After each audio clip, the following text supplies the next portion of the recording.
Mic check, 1, 2, 3. Mic check, 1, 2, 3. Ready, ready, ready. Mic check. What's going on, beautiful people of the internet? Hope this video finds you well. So, quick little side note here, or several little side notes. One, I've started a production company, a podcast production company, to be very specific. So all of my cameras are put away. I am currently using the Canon PowerShot V1 for this talking head video, so I'm hoping that it doesn't look too crazy and I can actually color grade C-Log. So I'm going to attempt to color grade C-Log. So if it looks different, it looks weird, that's why. But I have to say, I've color graded C-Log before, and it is much easier to color grade than Sony's S-Log. And I own all of my other cameras are Sony. But anyways, I just thought I should throw that out there. Secondly, we're going to be talking about the RE20 today. This is a brand new microphone that I've bought for my podcast company. I own two Shure Sm7Bs over here. We'll get into why I decided to buy this microphone over a third and fourth Shure Sm7B here in just 1 minute. But first off, I want to say, as I am talking about the RE20, you will not hear any specs today because there are 50 bajillion freaking videos out there that talk about specs. And they break it down in fine detail. I am not one of those channels that want to get down into the specs. I want you to listen and see if this microphone is right for you. That's it. If it's right for you, then it's right for you. Now, this is running through my Rodecaster Pro 2. I don't have any special effects on when it comes. Oh, sorry, I didn't mean to hit that. I don't have any. I have a high pass filter on. That's it. Other than that, I have the de-esser on. Noise gate is off. Compression is off. I am using the preset inside of the Rodecaster Pro 2, but I've turned noise gate off, compression off. I've turned the exciter off. I've turned that off, but I've kept the EQ curve. So everything's off except the high pass filter, the de-esser, and the equalizer. The curve. Everything else is normal, okay, or off. So anyways, now let's get into it. Now, like I just mentioned, I own a production company. I have several clients right now. And I typically do all of my work on the weekends. I only have about 2 clients right now. One is not much of a podcast style. One is a sit down in documentary style. He does a documentary style video style. The other one is a full-on podcast, and that's mainly what I am aiming at, is podcasts. I'm doing all. I'm gonna do it all, but my main focus is podcasting, more or less like a mobile. I'm not gonna have a building, right? I'm not renting a space. I'm gonna be a mobile podcast company, mobile podcast company that goes to where you are. We can be outside, inside, doesn't really matter. I'm going to have a microphone for that. But anyways, so sticking to the podcast, right? I'm currently doing a podcast with 2 gentlemen. We've been getting by using our Shure SM7Bs here. I have 2 of those. And I have a bunch of other different type of condensers, like the Rode NT1A, the older one. I have some Lewitt Pure 440s. They're not ideal for this particular podcast right now because they're condenser microphones. This is not a treated room, and it's in a 19-20-story luxury apartment that is like it's not noisy. You can't hear a lot of road noise, but you hear slamming doors, you hear people talking in the hallway. You know, if you live in a very populated luxury apartment or just an apartment in general, you understand, right? So the Dynamics microphones are the way to go. We've been using the Shure SM7Bs. So it's been a 2-man band for a few episodes.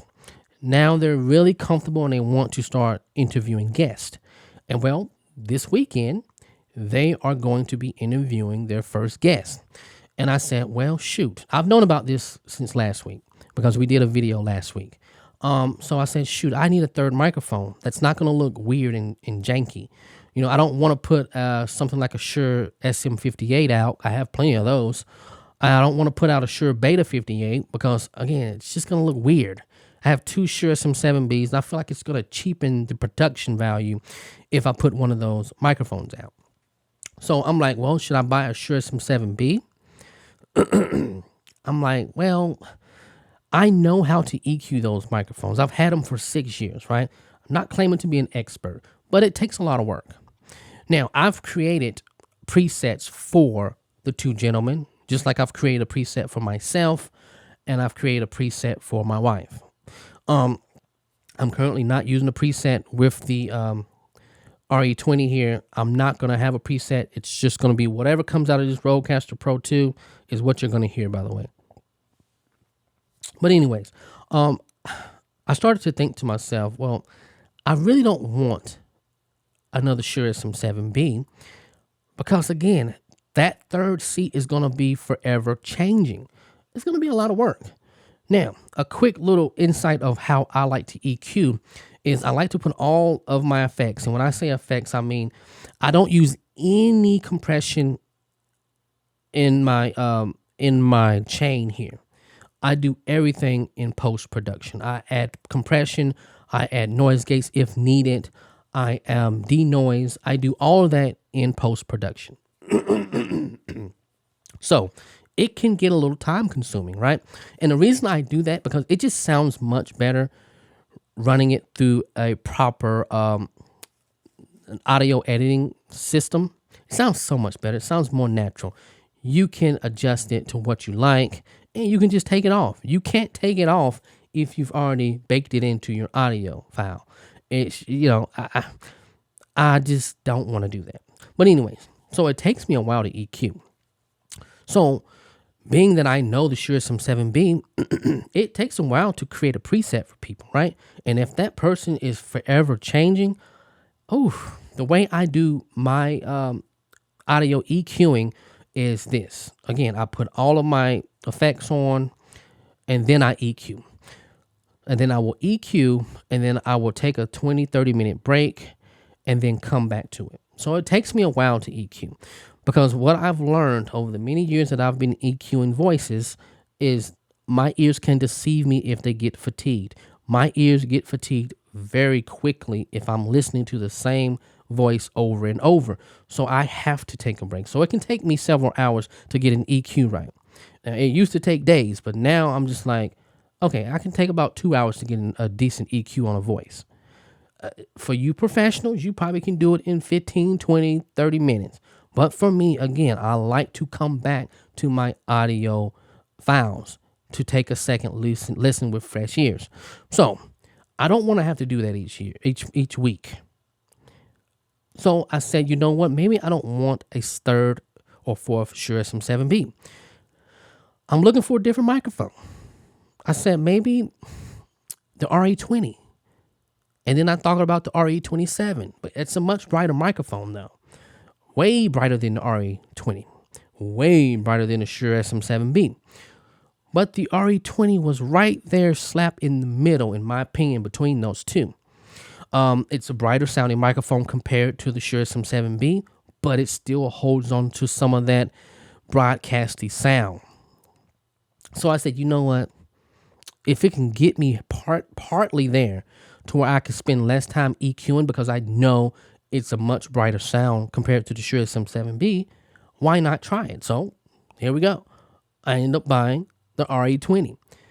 Now, the whole goal for me eventually, potentially, is to buy 3 more of these. I want to stay fast with my 2 Shure Sm7Bs. I will not get rid of those, especially for those podcasts that only have 2 guests or 2 hosts. And maybe it's just them talking permanently. They're not going to have any guests. But for those people that have more than 2 people, I'm potentially thinking about buying 4 RE20s. Just because I want high quality stuff. I want to spend less time trying to EQ different types of voices, especially if the voice is going to change each week and I can't create a preset to quicken my post-production process. Well, having a freaking microphone that's partly there or halfway there is a really good option. So That is the real main reason why I decided to buy an RA20. It's a great sounding microphone. Again, it's has that broadcast sound, but it still has a lot more presence in the vocals. And I know a lot of people look at this Shure SM7B as like the holy grail for microphones. And in a lot of ways it is, but I don't think a lot of people realize, well, one, do you even listen back to your audio? I know some of you probably do. A lot of you probably do. Or some of you that are super professionals and huge podcasting companies, you have your own editing team, right? So you just send it to them and they freaking make it sound wonderful. But a lot of you content creators don't realize there are much better sounding microphones straight out of the box, right? Straight out of the box that sounds way better than Shure SM7B, but still gives you that broadcasty sound. And well, that's where something like the RE20 and the RE27 comes in. It sounds a lot like a Shure SM7B, and they're just as popular, not in the YouTube and podcasting world, but in the broadcasting world, they're very popular. They're very, very popular microphones. Well, I don't know about the RE27, but I'm for sure know the RE20 is a very popular broadcast microphone because of the sound, the sound that comes out of it, and how it is pretty much like ideal for most voices.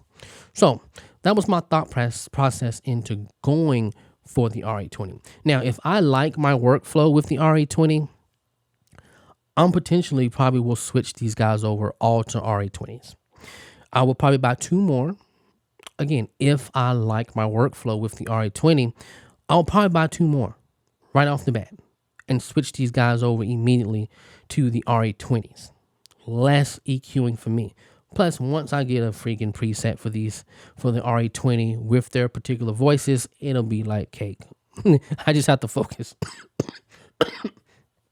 I'll just have to focus on other things like color grading and taking out any mistakes they may have made, and we have to start over, stuff like that. I would have more time to focus on that and special effects as far as like on-screen things that need to be happening. It'll give me more time to perfect those things. So, yeah, that's my reason why I bought an RE20.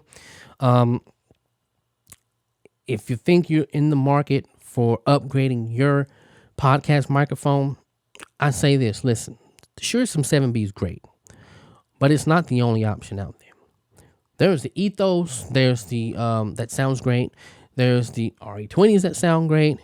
There's a bunch of different microphones. Rode has quite a few. I think they have the Rode Broadcaster microphone that actually sounds really good.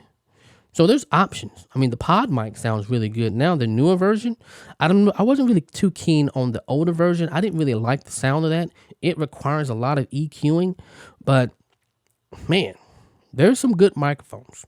I understand the Shure Sm7B is one of the most popular microphones out there, but it can be if you don't know what you're doing, and at the beginning, I had no clue how to EQ that Shure Sm7B, but over time, I figured it out.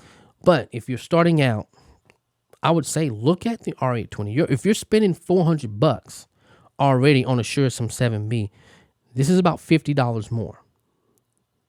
And maybe try to save up for an RE20 or something like that. Much brighter, more forgiving microphone. Okay, I'll see you guys in the next video. I don't know what the next video is going to be about. If you don't know, I don't really like being on camera. So when it takes me a month or two to make another video, that's why.